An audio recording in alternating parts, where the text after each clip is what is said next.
it's a bad scenario just from what we just talked about, the lack of change. And it's one thing to just be sort of in a situation that you know isn't good, which is to say the Minnesota Twins as owned by the Pohlads for the last 40 and certainly the last 20 years, let's say. But you get sort of used to it. Like there's a Stockholm syndrome element where you get used to the badness that you're in. And it's not that you make excuses for it, but like you're used to it. What makes it worse is what you said a minute ago, which is like, it's almost like somebody cracked the door to the room you've been stuck in. Right. Yeah. Just enough for you to see that there's some birds chirping outside and it's a sunny day and the grass is green out there, and then just slammed it shut and say, nope, you're still in this room. There's no getting out. And that is sort of why emotionally it's so much worse to me than if they had never put it on the market to begin with. Right. Right. Yeah, I mean, it's functionally the same, but right. I actually would argue it might be worse for anybody but the Pohlads' pockets, because what we now know is they were in such a financial situation that selling off chunks of the team became appealing to them. Right. And that tells me, from the debt standpoint, from the, just overall, that they're not in a good place financially to back a normal payroll or even a slightly below average payroll. And so we obviously suspected that, and their actions told that same story.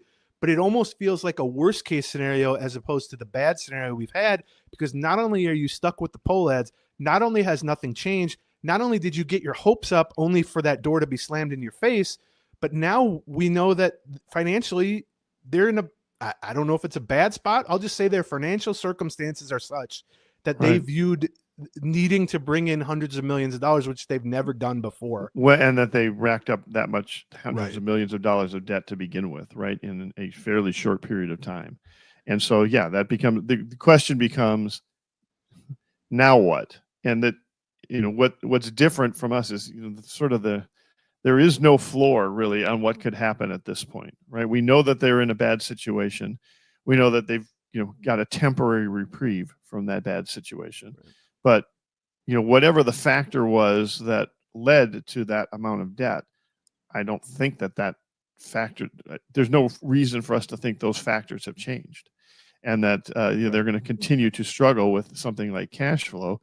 And we both know the easiest way to make sure that you have a Major League Baseball team that is making money versus losing money is to slash payroll, because you're going to get a huge check from Major League Baseball on an annual basis to cover things like playoff TV revenue and shared revenue and all these other things. And since the number one cost is your payroll, if you can just keep that down low enough, that's the easiest way to make money in Major League Baseball. It's not to win. Winning teams often cost money, but losing teams almost invariably make money. Well, and in a weird way, they sort of benefit, like making the team worse from this point forward, right, and slashing payroll. They're already at such a rock bottom level in terms of fan morale, and it's going to be the worst attendance in the history of Target Field. Like there's almost like a dead cat bounce element where it's like, how much worse can it get? Like how much more can fans hate us? How much fewer tickets can we realistically sell? And there is some significant more drop available, but realistically they may be viewing it as, the team's not winning with $135 million payroll. Everyone hates us as is. We're only going to sell, 1.8 million tickets this year. Yeah, if we drop it to a $95 or $105 million payroll, all those things will get worse, but they may not get worse enough to make up for the $40 million we're going to save right off the bat. And that's a sad state of affairs there, where like you're almost incentivized to, if you're going to be bad, be really bad. And we've seen that from teams like the Athletics. We've seen that from the Pirates, where they just run these payrolls year after year, and sometimes they win, most of the time they don't. And at the end of the day, they get, like you said, $250, $300 million in total revenue, almost no matter what, about half of which just comes from MLB as part of the 30 slice pie of national TV money, other things, which is only going to grow, by the way. And you just don't spend money on players, and then you just pocket the money. And that's one of the biggest problems in baseball. And there's so much focus on the need for a salary cap, which I don't necessarily disagree with, but there is as big a need, and I might argue a bigger need, for a salary floor, because at least the people who the salary cap would prohibit from spending are trying to win. Right. Yes. They have owners who are spending money, and in a lot of cases are losing money. And at the very least, they're trying to spend money to make money. And at the flip side of it is you just have a half dozen teams or more now, of which I'm kind of worried the Twins will just fully dive into the even lower group than they've been in for the last couple of years, who aren't trying to do anything but just sort of exist in the landscape of Major League Baseball and just sort of siphon off the money made by the other teams, get their revenue sharing, don't lose money, let the franchise itself appreciate year over year, decade over decade. Someday they might sell it. Someday they might pass it on to their grandkids who can run it even further into the ground, but they won't lose money. And that is my real fear here, that it can get worse. And I don't know that to be the case, but I just know betting on things being bad or maybe getting worse with the Pohlads more often than not over 40 years, and certainly over the last 10 years, and certainly over the last 2 or 3 years. Yeah, especially over the last 2 or 3 years. Yep.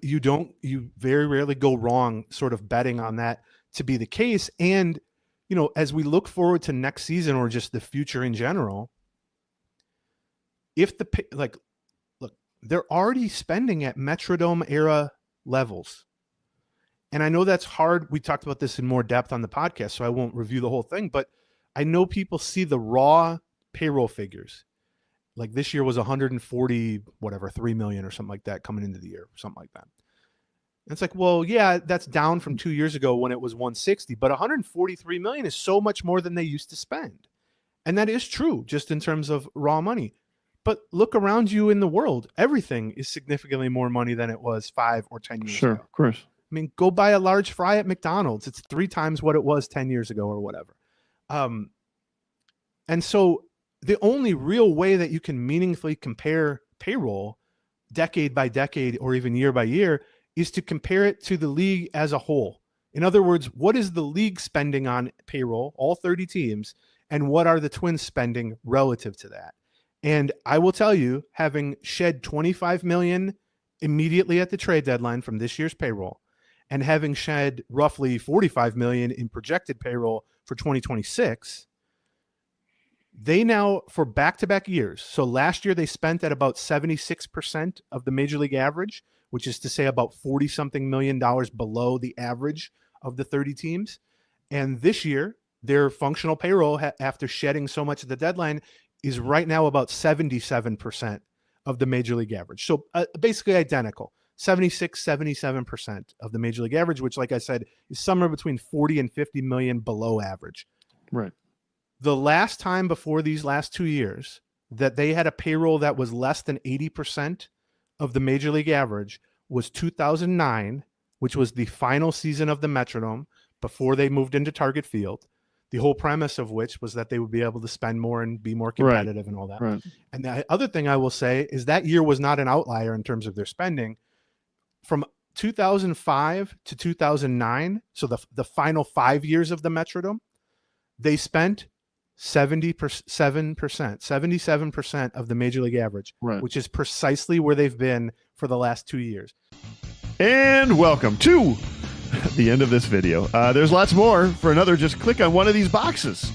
Or click on this circle in the middle to subscribe to all of our Twins Talk. Thank you. Gleeman